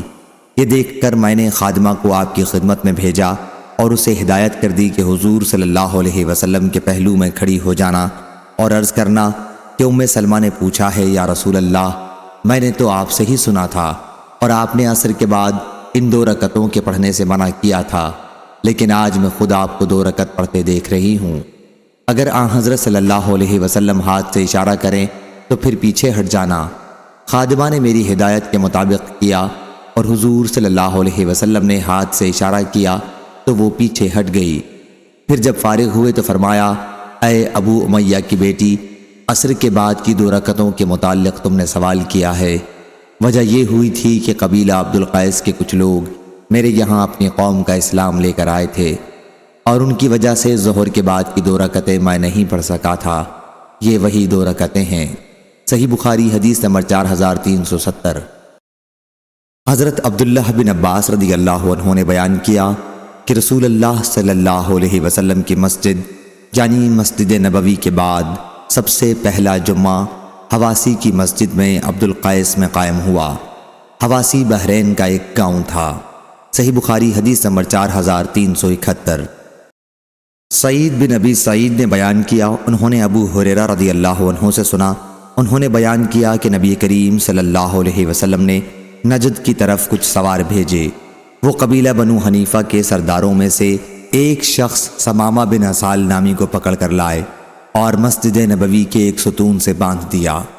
حضور اکرم صلی اللہ علیہ وسلم باہر تشریف لائے اور پوچھا، تو کیا سمجھتا ہے میں تیرے ساتھ کیا کروں گا؟ انہوں نے کہا محمد میرے پاس خیر ہے، اس کے باوجود اگر آپ مجھے قتل کر دیں تو آپ ایک شخص کو قتل کریں گے جو خونی ہے، اس نے جنگ میں مسلمانوں کو مارا ہے، اور اگر آپ مجھ پر احسان کریں گے تو ایک ایسے شخص پر احسان کریں گے جو احسان کرنے والے کا شکر ادا کرتا ہے۔ لیکن اگر آپ کو مال مطلوب ہے تو جتنا چاہیں مجھ سے مال طلب کر سکتے ہیں۔ حضور اکرم صلی اللہ علیہ وسلم وہاں سے چلے آئے۔ دوسرے دن آپ نے پھر پوچھا، ثمامہ اب تو کیا سمجھتا ہے؟ انہوں نے کہا وہی جو میں پہلے کہہ چکا ہوں کہ اگر آپ نے احسان کیا تو ایک ایسے شخص پر احسان کریں گے جو شکر ادا کرتا ہے۔ حضرت صلی اللہ علیہ وسلم پھر چلے گئے۔ تیسرے دن پھر آپ نے ان سے پوچھا، اب تو کیا سمجھتا ہے ثمامہ؟ انہوں نے کہا کہ وہی جو میں آپ سے پہلے کہہ چکا ہوں۔ حضرت صلی اللہ علیہ وسلم نے صحابہ رضی اللہ عنہم سے فرمایا کہ ثمامہ کو چھوڑ دو۔ رسی کھول دی گئی تو وہ مسجد نبوی سے قریب ایک باغ میں گئے اور غسل کر کے مسجد نبوی میں حاضر ہوئے اور پڑھا، اشہد ان لا الہ الا اللہ واشہد ان محمد رسول اللہ، اور کہا اے محمد، اللہ کی قسم روئے زمین پر کوئی چہرہ آپ کے چہرے سے زیادہ میرے لیے برا نہیں تھا، لیکن آج آپ کے چہرے سے زیادہ مجھے کوئی چہرہ محبوب نہیں ہے۔ اللہ کی قسم کوئی دین آپ کے دین سے زیادہ مجھے برا نہیں لگتا تھا، لیکن آج آپ کا دین مجھے سب سے زیادہ پسندیدہ اور عزیز ہے۔ اللہ کی قسم کوئی شہر آپ کے شہر سے زیادہ مجھے برا نہیں لگتا تھا، لیکن آج آپ کا شہر میرا سب سے زیادہ محبوب شہر ہے۔ آپ کے سواروں نے مجھے پکڑا تو میں عمرے کا ارادہ کر چکا تھا، اب آپ کا کیا حکم ہے؟ رسول اللہ صلی اللہ علیہ وسلم نے انہیں بشارت دی اور عمرہ ادا کرنے کا حکم دیا۔ جب وہ مکہ پہنچے تو کسی نے کہا کہ وہ بے دین ہو گئے ہیں۔ انہوں نے جواب دیا کہ نہیں، بلکہ میں محمد صلی اللہ علیہ وسلم کے ساتھ ایمان لے آیا ہوں، اور خدا کی قسم اب تمہارے یہاں یمامہ سے گیہوں کا ایک دانہ بھی اس وقت تک نہیں آئے گا جب تک نبی کریم صلی اللہ علیہ وسلم اجازت نہ دے دیں۔ صحیح بخاری حدیث نمبر 4372۔ ابن عباس رضی اللہ عنہ نے بیان کیا کہ نبی کریم صلی اللہ علیہ وسلم کے عہد میں مسلمہ کذاب آیا اس دعوے کے ساتھ کہ اگر محمد مجھے اپنے بعد اپنا نائب و خلیفہ بنا دیں تو میں ان کی اتباع کر لوں۔ اس کے ساتھ اس کی قوم بنو حنیفہ کا ایک بہت بڑا لشکر تھا۔ حضور صلی اللہ علیہ وسلم اس کی طرف تبلیغ کے لیے تشریف لے گئے۔ آپ کے ساتھ ثابت بن قیس بن شماس رضی اللہ عنہ بھی تھے۔ آپ کے ہاتھ میں کھجور کی ایک ٹہنی تھی۔ جہاں مسلمہ اپنی فوج کے ساتھ پڑاؤ کیے ہوئے تھا، آپ وہیں جا کر ٹھہر گئے اور آپ نے اس سے فرمایا، اگر تو مجھ سے یہ ٹہنی مانگے گا تو میں تجھے یہ بھی نہیں دوں گا، اور تو اللہ کے اس فیصلے سے آگے نہیں بڑھ سکتا جو تیرے بارے میں پہلے ہی ہو چکا ہے۔ تو نے اگر میری اطاعت سے روگردانی کی تو اللہ تعالیٰ تجھے ہلاک کر دے گا۔ میرا تو خیال ہے کہ تو وہی ہے جو مجھے خواب میں دکھایا گیا تھا۔ اب تیری باتوں کا جواب میری طرف سے ثابت بن قیس رضی اللہ عنہ دیں گے۔ پھر آپ واپس تشریف لائے۔ صحیح بخاری حدیث نمبر 4373۔ ابن عباس رضی اللہ عنہ نے بیان کیا کہ پھر میں نے رسول اللہ صلی اللہ علیہ وسلم کے اس ارشاد کے متعلق پوچھا کہ میرا خیال تو یہ ہے کہ تو وہی ہے جو مجھے خواب میں دکھایا گیا تھا۔ تو ابو ہریرہ رضی اللہ عنہ نے مجھے بتایا کہ رسول اللہ صلی اللہ علیہ وسلم نے فرمایا، میں سویا ہوا تھا کہ میں نے اپنے ہاتھوں میں سونے کے 2 کنگن دیکھے، مجھے انہیں دیکھ کر بڑا دکھ ہوا۔ پھر خواب ہی میں مجھ پر وحی کی گئی کہ میں ان میں پھونک مار دوں، چنانچہ میں نے ان پر پھونکا تو وہ اڑ گئے۔ میں نے اس کی تعبیر 2 جھوٹوں سے لی جو میرے بعد نکلیں گے، ایک اسود انسی تھا اور دوسرا مسلمہ کذاب، جن ہر 2 کو خدا نے پھونک کی طرح ختم کر دیا۔ صحیح بخاری حدیث نمبر 4374۔ عبد الرزاق نے بیان کیا، ان سے معمر نے، ان سے حمام نے، اور انہوں نے ابو ہریرہ رضی اللہ عنہ سے سنا۔ انہوں نے بیان کیا کہ رسول اللہ صلی اللہ علیہ وسلم نے فرمایا، خواب میں میرے پاس زمین کے خزانے لائے گئے اور میرے ہاتھوں میں سونے کے 2 کنگن رکھ دیے گئے۔ یہ مجھ پر بڑا شاق گزرا۔ اس کے بعد مجھے وحی کی گئی کہ میں ان میں پھونک مار دوں۔ میں نے پھونکا تو وہ اڑ گئے۔ میں نے اس کی تعبیر 2 جھوٹوں سے لی جن کے درمیان میں ہوں، یعنی صاحب صنعا اسود انسی اور صاحب یمامہ مسیلمہ کذاب۔ صحیح بخاری حدیث نمبر 4375۔ ابو رجا الطاردی رضی اللہ عنہ نے بیان کیا کہ ہم پہلے پتھر کی پوجا کرتے تھے، اور اگر کوئی پتھر ہمیں اس سے اچھا مل جاتا تو اسے پھینک دیتے اور اس دوسرے کی پوجا شروع کر دیتے۔ اگر ہمیں پتھر نہ ملتا تو مٹی کا ایک ٹیلا بنا لیتے اور بکری لا کر اس پر دھوتے اور اس کے گرد طواف کرتے۔ جب رجب کا مہینہ آ جاتا تو ہم کہتے یہ مہینہ نیزوں کو دور رکھنے کا ہے، چنانچہ ہمارے پاس لوہے سے بنے ہوئے جتنے بھی نیزے یا تیر ہوتے ہم رجب کے مہینے میں انہیں اپنے سے دور رکھتے اور انہیں کسی طرف پھینک دیتے۔ صحیح بخاری حدیث نمبر 4376۔ ابو رجا نے بیان کیا کہ جب نبی کریم صلی اللہ علیہ وسلم مبعوث ہوئے تو میں ابھی کم عمر تھا اور اپنے گھر کے اونٹ چرایا کرتا تھا۔ پھر جب ہم نے آپ کی فتح مکہ کی خبر سنی تو ہم آپ کو چھوڑ کر دوزخ میں چلے گئے، یعنی مسلمہ کذاب کے تابعدار بن گئے۔ صحیح بخاری حدیث نمبر 4377۔ عبید اللہ بن عبداللہ بن عتبہ نے بیان کیا کہ ہمیں معلوم ہے کہ جب مسلمہ کذاب مدینہ آیا تو بنت حارث کے گھر اس نے قیام کیا، کیونکہ بنت حارث بن قریظ اس کی بیوی تھی۔ یہی عبداللہ بن عامر کی بھی ماں ہے۔ پھر حضور صلی اللہ علیہ وسلم اس کے یہاں تشریف لائے تبلیغ کے لیے۔ آپ کے ساتھ ثابت بن قیس بن شماس رضی اللہ عنہ بھی تھے۔ ثابت وہی ہیں جو حضور صلی اللہ علیہ وسلم کے خطیب کے نام سے مشہور تھے۔ حضور اکرم صلی اللہ علیہ وسلم کے ہاتھ میں ایک چھڑی تھی۔ حضور صلی اللہ علیہ وسلم اس کے پاس آ کر ٹھہر گئے اور اس سے گفتگو کی، اسلام کی دعوت دی۔ مسلمہ نے کہا کہ میں اس شرط پر مسلمان ہوتا ہوں کہ آپ کے بعد مجھ کو حکومت ملے۔ حضور اکرم صلی اللہ علیہ وسلم نے فرمایا کہ اگر تم مجھ سے یہ چھڑی مانگو گے تو میں تمہیں یہ بھی نہیں دے سکتا، اور میں تو سمجھتا ہوں کہ تم وہی ہو جو مجھے خواب میں دکھائے گئے تھے۔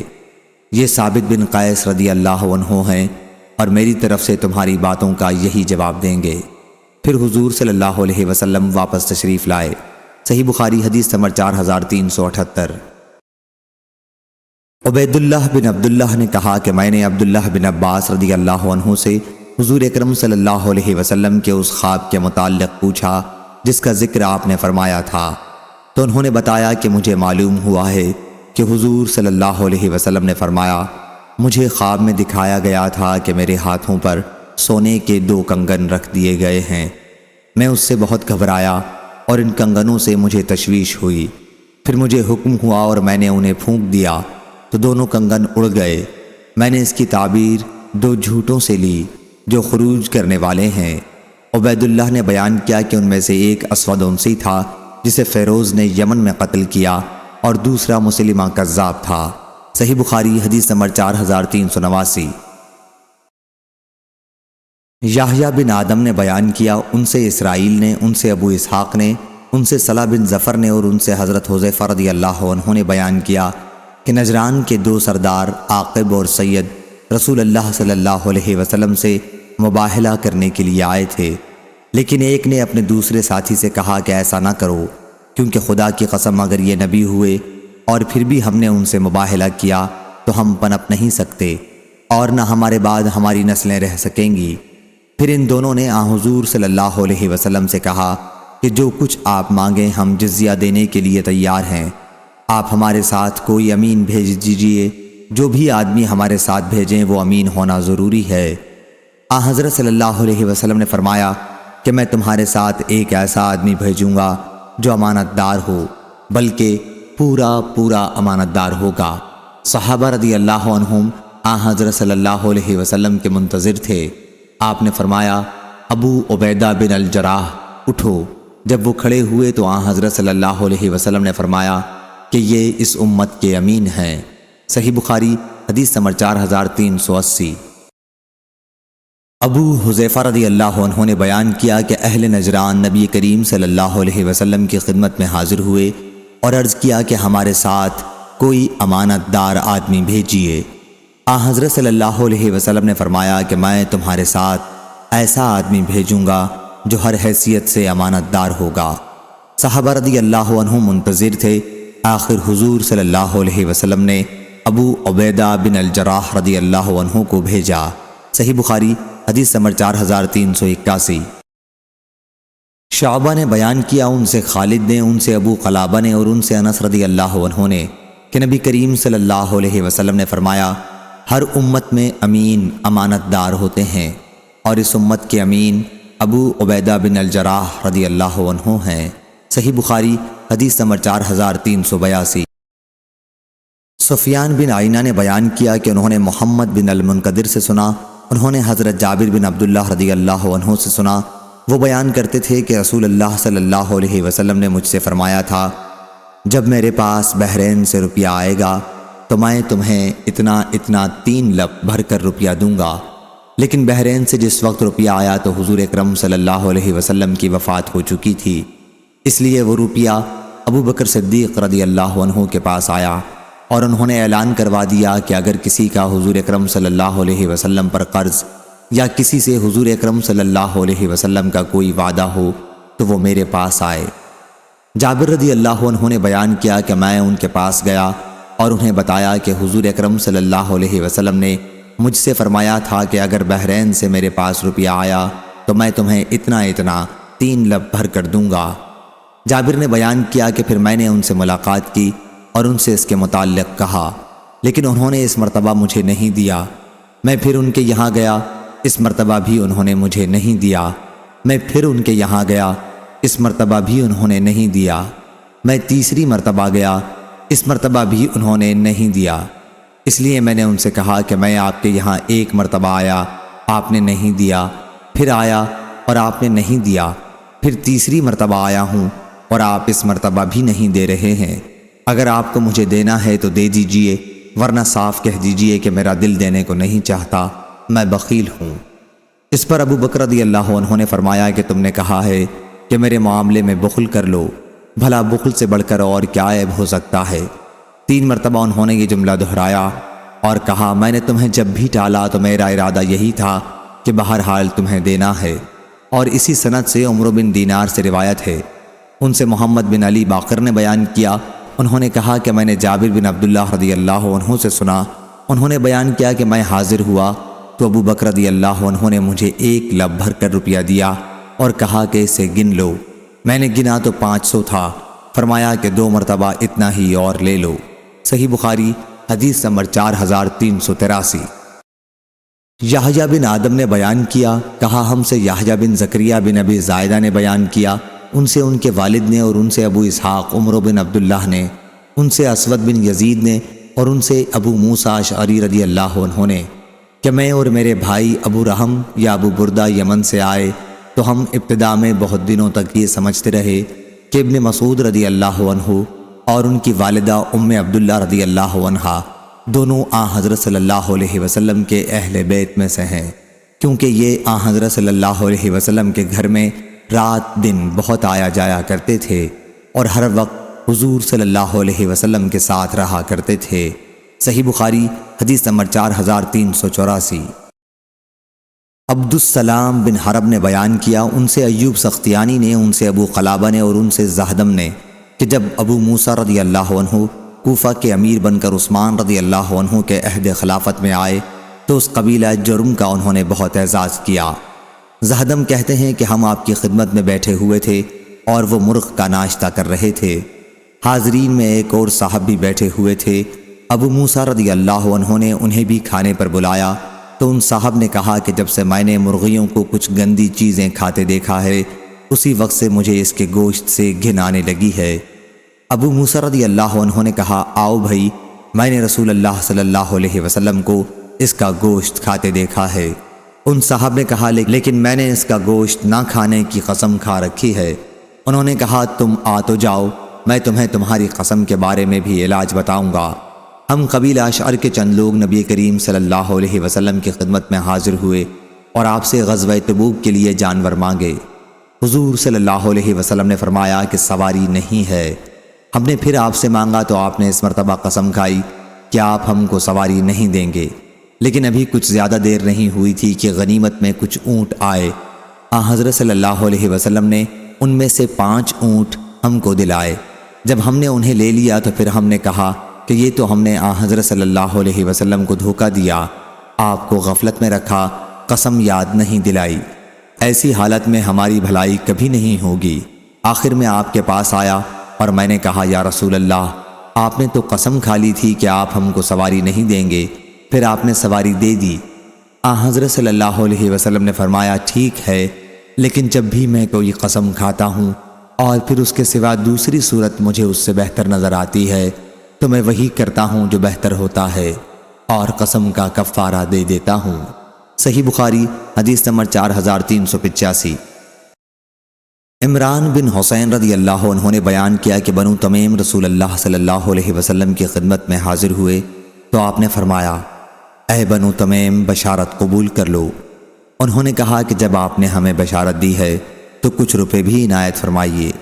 اس پر حضور صلی اللہ علیہ وسلم کے چہرے کا رنگ بدل گیا۔ پھر یمن کے کچھ اشعری لوگ آئے، آپ صلی اللہ علیہ وسلم نے ان سے فرمایا کہ بنو تمیم نے بشارت قبول نہیں کی، یمن والو تم قبول کر لو۔ وہ بولے کہ ہم نے قبول کی یا رسول اللہ۔ صحیح بخاری حدیث نمبر 4386۔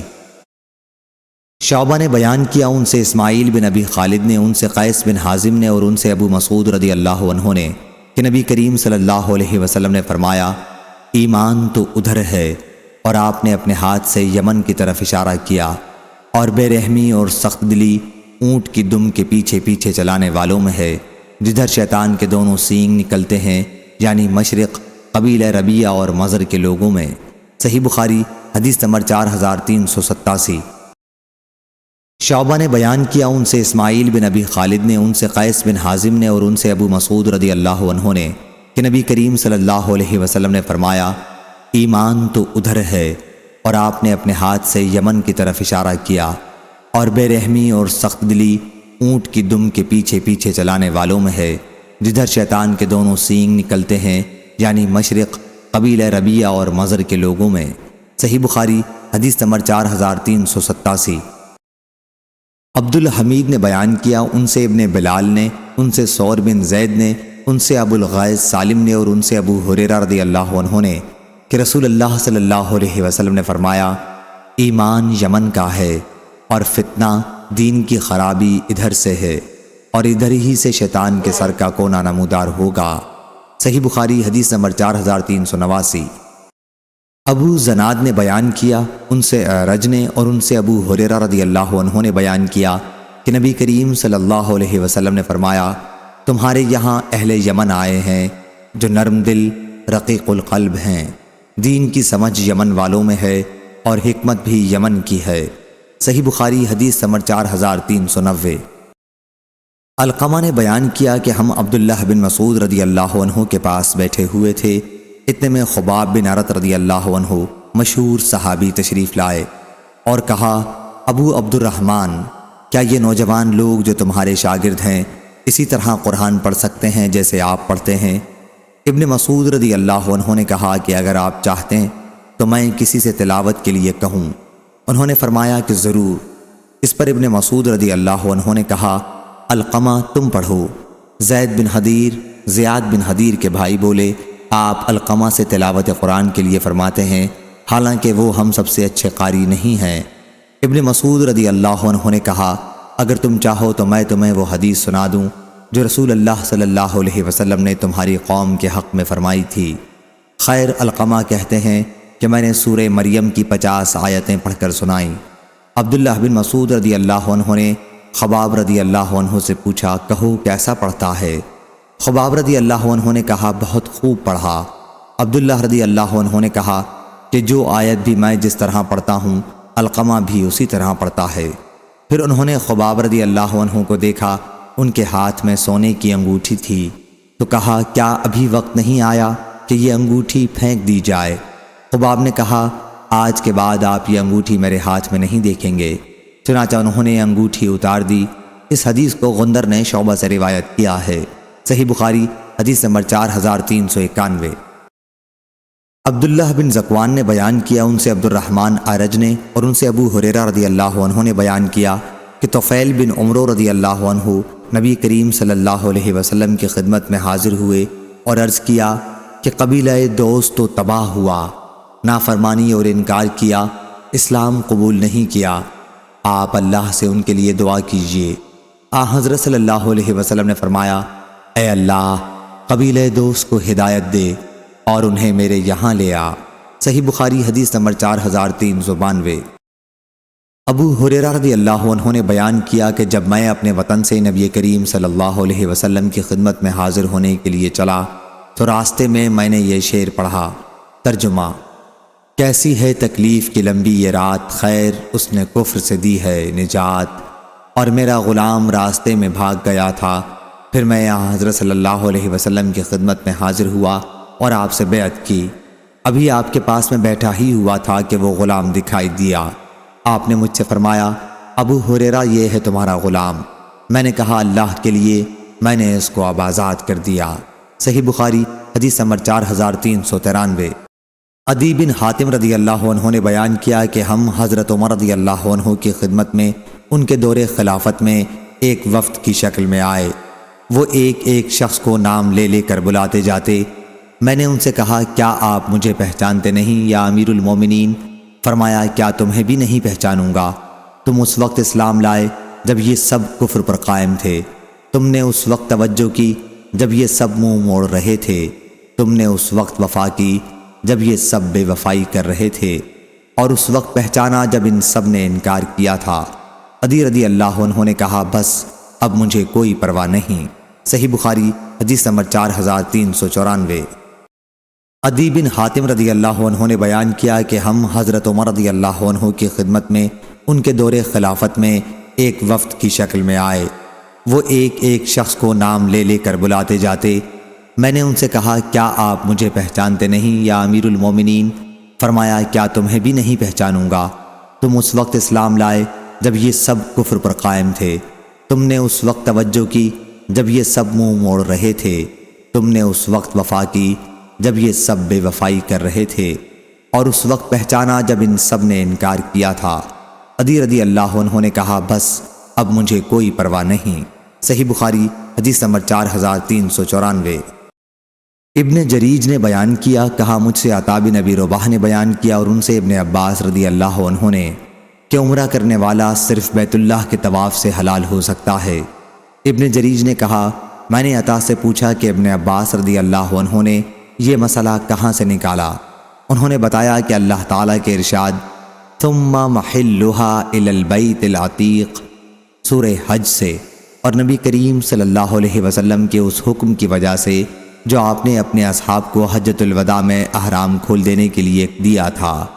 میں نے کہا کہ یہ حکم تو عرفات میں ٹھہرنے کے بعد کے لیے ہے۔ انہوں نے کہا، لیکن ابن عباس رضی اللہ عنہ کا یہ مذہب تھا کہ عرفات میں ٹھہرنے سے پہلے اور بعد ہر حال میں جب طواف کر لے تو احرام کھول ڈالنا درست ہے۔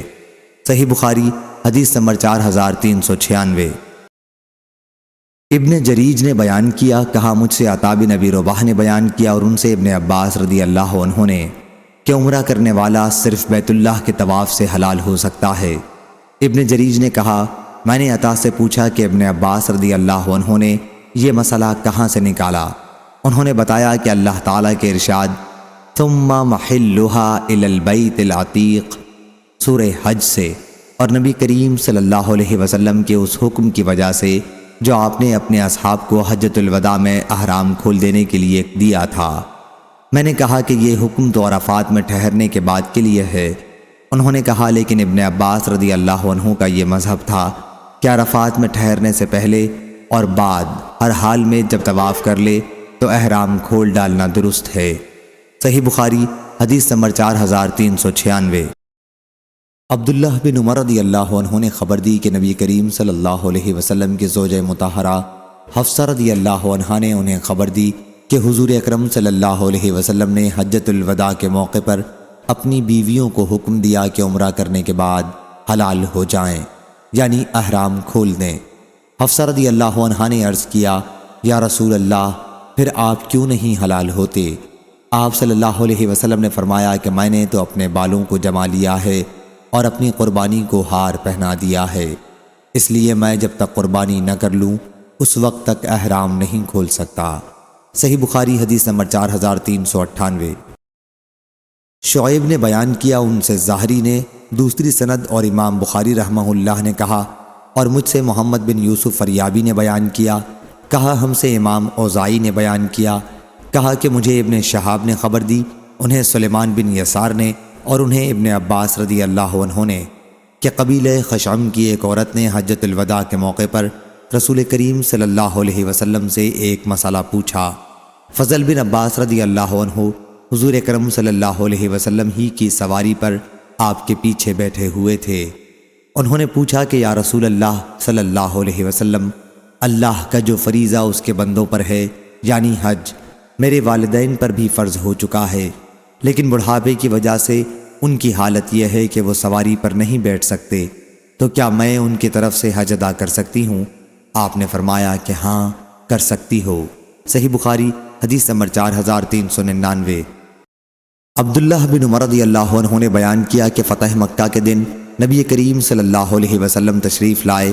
آپ صلی اللہ علیہ وسلم کی قصوہ اونٹنی پر پیچھے حضرت اسامہ رضی اللہ عنہ بیٹھے ہوئے تھے، اور آپ کے ساتھ بلال رضی اللہ عنہ اور عثمان بن طلحہ رضی اللہ عنہ بھی تھے۔ آپ صلی اللہ علیہ وسلم نے کعبے کے پاس اپنی اونٹنی بٹھا دی اور عثمان رضی اللہ عنہ سے فرمایا کہ کعبے کی کنجی لاؤ۔ وہ کنجی لائے اور دروازہ کھولا۔ حضور اندر داخل ہوئے تو آپ صلی اللہ علیہ وسلم کے ساتھ اسامہ، بلال اور عثمان رضی اللہ عنہم بھی اندر گئے۔ پھر دروازہ اندر سے بند کر لیا اور دیر تک اندر نماز اور دعاؤں میں مشغول رہے۔ جب آپ صلی اللہ علیہ وسلم باہر تشریف لائے تو لوگ اندر جانے کے لیے ایک دوسرے سے آگے بڑھنے لگے، اور میں سب سے آگے بڑھ گیا۔ میں نے دیکھا کہ بلال رضی اللہ عنہ دروازے کے پیچھے کھڑے ہوئے ہیں۔ میں نے ان سے پوچھا کہ نبی کریم صلی اللہ علیہ وسلم نے نماز کہاں پڑھی تھی؟ انہوں نے بتایا کہ خانہ کعبہ میں 6 ستون تھے 2 قطاروں میں، اور حضور صلی اللہ علیہ وسلم نے آگے کی قطار کے 2 ستونوں کے درمیان نماز پڑھی تھی۔ کعبے کا دروازہ آپ صلی اللہ علیہ وسلم کی پیٹھ کی طرف تھا اور چہرہ مبارک اس طرف تھا جدھر دروازے سے اندر جاتے ہوئے چہرہ کرنا پڑتا ہے۔ آپ کے اور دیوار کے درمیان 3 ہاتھ کا فاصلہ تھا۔ ابن عمر رضی اللہ عنہ نے بیان کیا کہ یہ پوچھنا میں بھول گیا کہ حضرت صلی اللہ علیہ وسلم نے کتنی رکعت نماز پڑھی تھی۔ جس جگہ آپ نے نماز پڑھی تھی وہاں سرخ سنگ مرمر بچھا ہوا تھا۔ صحیح بخاری حدیث نمبر 4400۔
یحییٰ بن سعید نے بیان کیا عبداللہ بن ابی شیبہ کی حدیث کی طرح، لیکن انہوں نے اپنی اس روایت میں یہ اضافہ کیا کہ عائشہ رضی اللہ عنہا نے کہا حضرت صلی اللہ علیہ وسلم کے مرض میں ہم آپ کے منہ میں دوا دینے لگے تو آپ نے اشارے سے دوا دینے سے منع کیا۔ ہم نے سمجھا کہ مریض کو دوا پینے سے بعض اوقات ناگواری ہوتی ہے، یہ بھی اسی کا نتیجہ ہے، اس لیے ہم نے اصرار کیا تو آپ نے فرمایا کہ گھر میں جتنے آدمی ہیں سب کے منہ میں میرے سامنے دوا ڈالی جائے، صرف عباس رضی اللہ عنہ اس سے الگ ہیں کہ وہ تمہارے ساتھ اس کام میں شریک نہیں تھے۔ اس کی روایت ابن زناد نے بھی کی، ان سے حشام نے، ان سے ان کے والد نے، اور ان سے حضرت عائشہ رضی اللہ عنہا نے نبی کریم صلی اللہ علیہ وسلم کے حوالے سے۔ صحیح بخاری حدیث نمبر 4458۔ اسود بن یزید نے بیان کیا کہ حضرت عائشہ رضی اللہ عنہا کے سامنے اس کا ذکر آیا کہ نبی کریم صلی اللہ علیہ وسلم نے حضرت علی رضی اللہ عنہ کو کوئی خاص وصیت کی تھی، تو انہوں نے بتلایا یہ کون کہتا ہے؟ میں خود نبی کریم صلی اللہ علیہ وسلم کی خدمت میں حاضر تھی، آپ میرے سینے سے ٹیک لگائے ہوئے تھے، آپ نے تشت منگوایا، پھر آپ ایک طرف جھک گئے اور آپ کی وفات ہو گئی۔ اس وقت مجھے کچھ معلوم نہیں، پھر حضرت علی رضی اللہ عنہ کو آپ نے کب وصی بنا دیا؟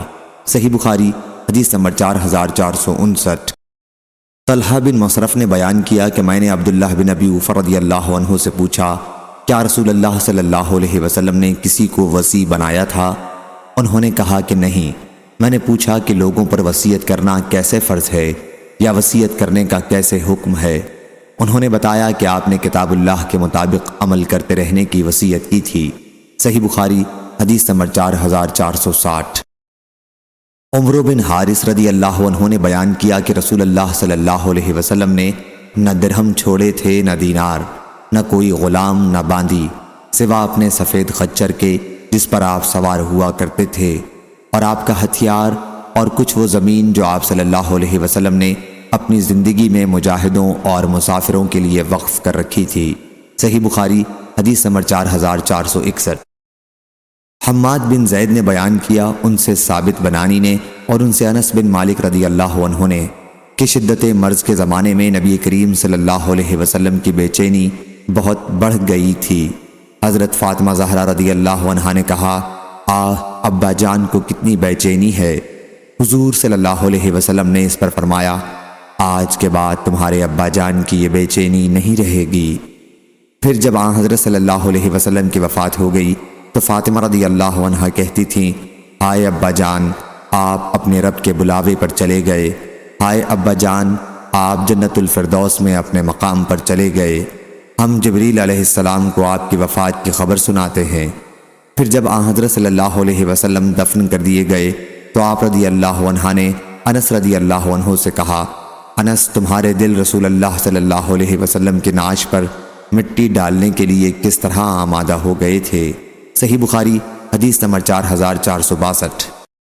ظاہری نے بیان کیا، انہیں سعید بن مسیب نے کئی اہل علم کی موجودگی میں خبر دی اور ان سے عائشہ رضی اللہ عنہا نے بیان کیا کہ نبی کریم صلی اللہ علیہ وسلم حالت صحت میں فرمایا کرتے تھے کہ ہر نبی کی روح قبض کرنے سے پہلے انہیں جنت میں ان کی قیام گاہ دکھائی گئی، پھر اختیار دے دیا گیا۔ پھر جب آپ صلی اللہ علیہ وسلم بیمار ہوئے اور آپ کا سر مبارک میری ران پر تھا، اس وقت آپ پر غشی طاری ہو گئی۔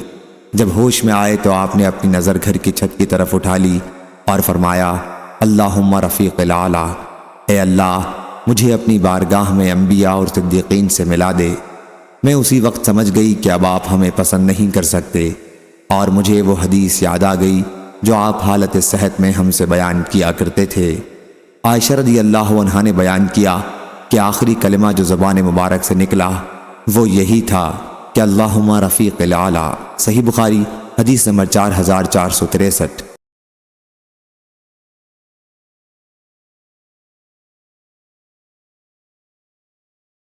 لیث بن سعد نے بیان کیا، ان سے عقیل نے، ان سے ابن شہاب نے، ان سے عروہ بن زبیر نے اور ان سے عائشہ رضی اللہ عنہا نے بیان کیا کہ جب رسول اللہ صلی اللہ علیہ وسلم کی وفات ہوئی تو آپ کی عمر 63 سال تھی۔ ابن شہاب نے کہا کہ مجھے سعید بن مسیب نے بھی اسی طرح خبر دی تھی۔ صحیح بخاری حدیث نمبر 4466۔ سفیان ثوری نے بیان کیا، ان سے عامش نے، ان سے ابراہیم نخعی نے، ان سے اسود بن یزید اور ان سے حضرت عائشہ رضی اللہ عنہا نے بیان کیا کہ جب نبی کریم صلی اللہ علیہ وسلم کی وفات ہوئی تو آپ کے زرہ ایک یہودی کے جہاں 30 ساعت جو کے بدلے میں گروی رکھی ہوئی تھی۔ صحیح بخاری حدیث نمبر 4467۔ موسیٰ بن عقبہ نے بیان کیا، ان سے سالم نے اور ان سے ان کے والد عبداللہ بن عمر رضی اللہ عنہ نے کہ نبی کریم صلی اللہ علیہ وسلم نے اسامہ بن زید رضی اللہ عنہ کو ایک لشکر کا امیر بنایا تو بعض صحابہ رضی اللہ عنہم نے ان کی امارت پر اعتراض کیا۔ اس پر آن حضرت صلی اللہ علیہ وسلم نے فرمایا کہ مجھے معلوم ہوا ہے کہ تم اسامہ رضی اللہ عنہ پر اعتراض کر رہے ہو، حالانکہ وہ مجھے سب سے زیادہ عزیز ہے۔ صحیح بخاری حدیث نمبر 4468۔ امام مالک نے بیان کیا، ان سے عبداللہ بن دینار اور ان سے عبداللہ بن عمر رضی اللہ عنہ نے کہ رسول اللہ صلی اللہ علیہ وسلم نے ایک لشکر روانہ فرمایا اور اس کا امیر اسامہ بن زید رضی اللہ عنہ کو بنایا۔ بعض لوگوں نے ان کی عمارت پر اعتراض کیا۔ اس پر نبی کریم صلی اللہ علیہ وسلم نے صحابہ رضی اللہ عنہم کو خطاب کیا اور فرمایا، اگر آج تم اس کی عمارت پر اعتراض کرتے ہو تو تم اس سے پہلے اس کے والد کی عمارت پر اسی طرح اعتراض کر چکے ہو، اور خدا کی قسم اس کے والد زید رضی اللہ عنہ عمارت کے بہت لائق تھے اور مجھے سب سے زیادہ عزیز تھے، اور یہ یعنی اسامہ رضی اللہ عنہ بھی ان کے بعد مجھے سب سے زیادہ عزیز ہے۔ صحیح بخاری حدیث نمبر 4469۔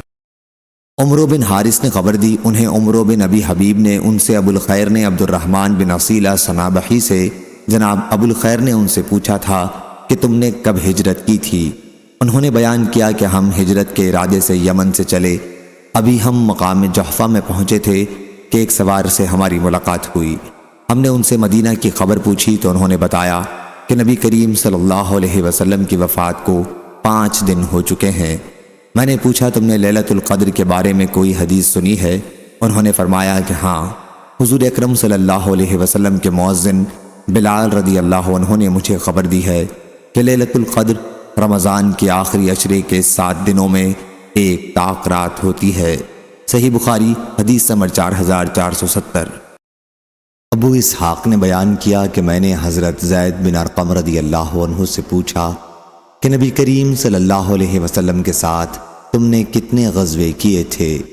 انہوں نے بتایا کہ 17۔ میں نے پوچھا اور حضرت صلی اللہ علیہ وسلم نے کتنے غزوے کیے تھے؟ فرمایا کہ 19۔ صحیح بخاری حدیث نمبر 4471۔ برا بن عازب رضی اللہ عنہ نے بیان کیا کہ میں رسول اللہ صلی اللہ علیہ وسلم کے ساتھ 15 غزووں میں شریک رہا ہوں۔ صحیح بخاری حدیث نمبر 4472۔ معتمر بن سلیمان نے بیان کیا، ان سے کہمس نے، ان سے عبداللہ بن بریدہ نے اور ان سے ان کے والد بریدہ بن حصیب رضی اللہ عنہ نے بیان کیا کہ وہ رسول اللہ صلی اللہ علیہ وسلم کے ساتھ 16 غزووں میں شریک تھے۔ صحیح بخاری حدیث نمبر 4473۔